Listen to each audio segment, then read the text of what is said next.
இன்னைக்கு சனிக்கிழமை குட்டிமாவுக்கு school leave. அதனால் இன்னைக்கு தூங்கி எழுந்திரிச்சோடனே நம்ம தோட்டத்துக்கு போய் கொஞ்சம் காய்கறிலாம் இருந்துச்சு. சரி அதை பறிக்கலான்ட்டு தோட்டத்துக்கு போயிட்டேங்க. சொரக்கா செடியில் அதிகமாக பூ பிஞ்சு எதுவுமே இல்லைன்னு சொல்லிட்டு கொஞ்ச நாள் கண்டுக்காமல் விட்டுட்டேன். திடீர்னு பார்த்தா பெரிய பெரிய காய் வந்துருச்சுங்க.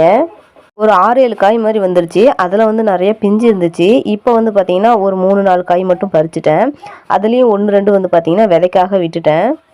சொரக்கா பறிச்சதுக்கப்புறம் பார்த்தீங்கன்னா பிளாக் பியூட்டி கத்திரி ஒரே ஒரு செடி தான் இருந்துச்சு. அதில் பார்த்தீங்கன்னா கொத்து கொத்தா குட்டி குட்டி காயாக இருந்துச்சு. சரி அதை பறித்து நம்ம எண்ணெய் கத்திரிக்காய் குழம்பு வச்சா நல்லாயிருக்குன்னு சொல்லிட்டு சின்ன காயாக இருக்கும் போதே பறிச்சிட்டேன். அதுக்கப்புறம் பார்த்தீங்கன்னா தக்காளி பழம், நாட்டு தக்காளி பழம் கொஞ்சம் குறைஞ்சிருச்சு. கொஞ்சம் இல்லைங்க, ரொம்பவே குறைஞ்சிருச்சு. காடு ஃபுல்லாக சுற்றி சுற்றி தேடி கண்டுபிடிச்சுமே ஒரு 3/4 கிலோ அளவுக்கு தான் தக்காளி பழம் இருந்துச்சு.